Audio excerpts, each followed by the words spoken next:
Do you ever see something that makes you say to yourself, I have to have that? Well, that's what happened to me last year when I saw this ESP Vintage Plus on my local Facebook marketplace for $550. And what makes that so intriguing for me is that typically this brand of guitars usually is listed for $2,000 and up. And it's not very common, at least where I live, to see ESP guitars on the used market. I see them very few and far between, and usually they're really expensive. So seeing this thing for so cheap, I had to jump on it. So I messaged the seller right away, and I was lucky enough to be first in line to see this guitar. Now, I was filled with a lot of doubt. I was like, is that even authentic? What's wrong with it? Why is it so cheap? A lot of kind of questions were running through my mind, and I wasn't totally certain that this was actually going to be a good deal, as it seemed kind of too good to be true. So I met with the seller, took a look at the guitar, and within the first 5 seconds of seeing the guitar from my perspective when I'm playing it, I was just like, holy crap, this neck is super, super good. Now, I've played a lot of LTD guitars, I've played a lot of guitars over the years, and I know what a good guitar neck looks and feels like, and immediately I was just kind of blown away with how nice this neck was. And I was like, okay, well, even if everything else is garbage, this is a really, really good neck. It's not broken, it's not warped, there's nothing wrong with it, it hasn't been snapped or anything. So I even for $550, if this thing had no electronics, I would just be like, okay, sure, I'll take that. That's pretty good. And it might sound crazy to some people, but for me, being a little bit of an ESP fanboy, I was stoked to have an opportunity to get this guitar. So after a little bit of inspecting the guitar, I thought it would be a no-brainer that I should definitely buy this guitar, as I don't think I would have seen a deal like this come along pretty much ever. So I went for it, and I was incredibly stoked on it. However, there were a couple of things wrong with the guitar that I think justified the low price point. So first off, when I got it, it actually had a pearloid pickguard that was not installed really properly, so it was kind of bulging over here, which affected the neck pickup height. So I couldn't get that set properly. It was always way hotter than the other pickups because it was so much closer to the strings. And then the middle pickup had a cold solder joint, so it wasn't outputting properly. So that was kind of annoying. And the bridge pickup was actually missing a spring, so it was just kind of rattling around and I couldn't get the height set properly. So you had a few issues, each pickup had its own little drama it had to deal with. Another thing with that pickguard is because it wasn't fitted properly, it was rubbing up right against the bridge. And what that can do is it can cause problems with the whammy system, because you try to push and it has more friction because it's rubbing up against something that it's not supposed to be. So I knew immediately that I wanted to change out that pearloid pickguard for something a little bit different. I'm a big fan of understated design. I don't really like the guitars that are super, super flashy, right? So I decided that I would go for a black pickguard to somewhat mimic the David Gilmour black Strat look. Also, something that needed to be done with this particular guitar is where there's this kind of neck cavity here, we had to route out the pickguard so it didn't get in the way of the neck, which caused it to bulge previously. And another issue with the guitar that I didn't initially realize was actually that some of my screw holes in the back of the neck were stripped out. So I had the guitar tech kind of fill and re-drill those holes so they will work properly and hold the neck in there securely. I also got a standard set of Fender knobs for the guitar. They're just an off-white kind of color.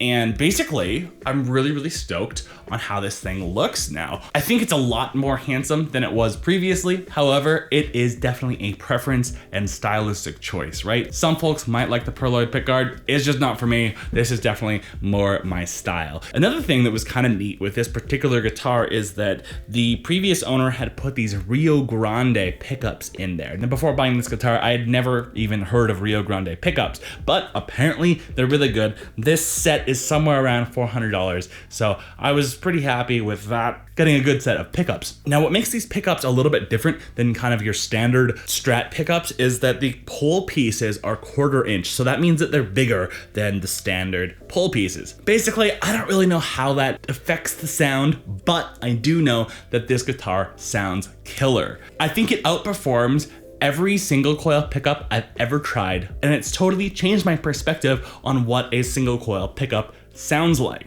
So after getting the pick guard, I took this to a luthier to get it properly fitted and to just get it set up, make sure all the frets are good and all of that, right? So that actually cost a lot more than I expected. However, once we're finished, we've got a really, really sweet guitar, which I love. I think this might be my new favorite guitar, which is pretty wild because for the longest time, I wasn't really into Strats. I always kind of thought that they were a little bit basic and generic, but once I kind of got playing this one, I really got into it. I really enjoy this guitar. And something I thought was kind of neat too is that the way that they did these neck joints back in the day. Now this guitar was built in 07. So even since then, guitar manufacturers have gotten a lot better at making neck joints, but I thought that this was pretty cool. It's kind of this slanted neck joint. It's got a little bit of a cutout here, and basically it works really well. It gives me a little bit more fret access up at the high end, which I really enjoy.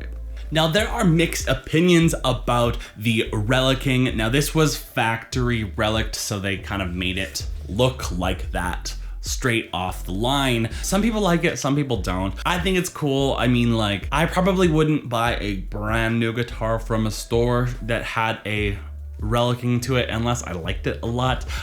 It just so happens that this guitar was a relic finish, right? So it gives it this kind of vintage aesthetic and feel, which is really kind of nice because you get that kind of vintage mojo without the vintage price tag. So basically this is a whole lot cheaper than like a vintage Fender Strat would be. However, it kind of scratches that same itch. One characteristic of the vintage Strats is that on the neck here, instead of having a hole where you can adjust your truss rod, it's just a wood kind of cap. And in order to adjust the truss rod, you have to actually take the neck off and adjust the truss rod from this side here, which I think is kind of annoying, but that's how they used to make these guitar necks. Well, that's enough talking about the guitar. Let's plug it in and see how it sounds. So what we're gonna do is I'm just gonna run through a really simple chord progression. We'll do like neck pickup, we'll work our way back. Okay, so I'm gonna start with like E minor 7.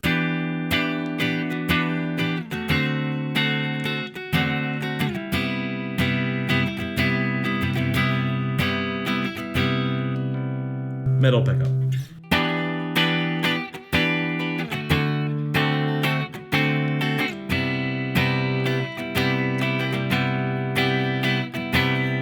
Neck pickup.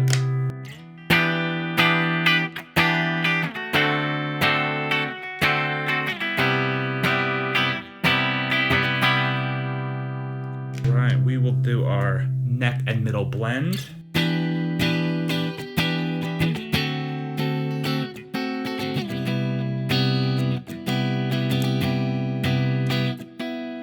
And then we will do our bridge and middle blend.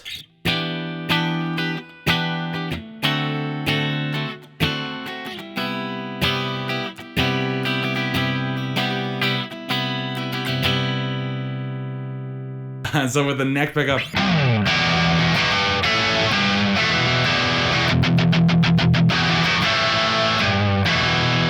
middle pickup,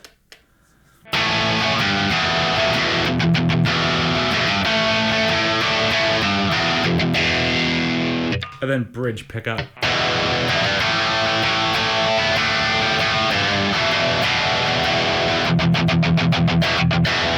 For a guitar with single coils, I'm surprised that it holds up as well on the bridge pickup with like chugging and stuff.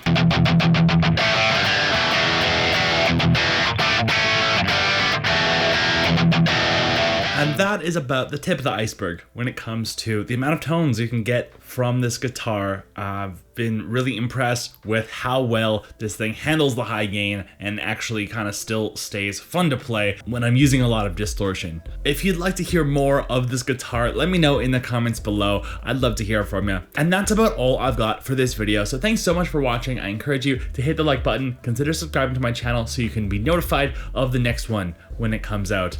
And until then, bye for now.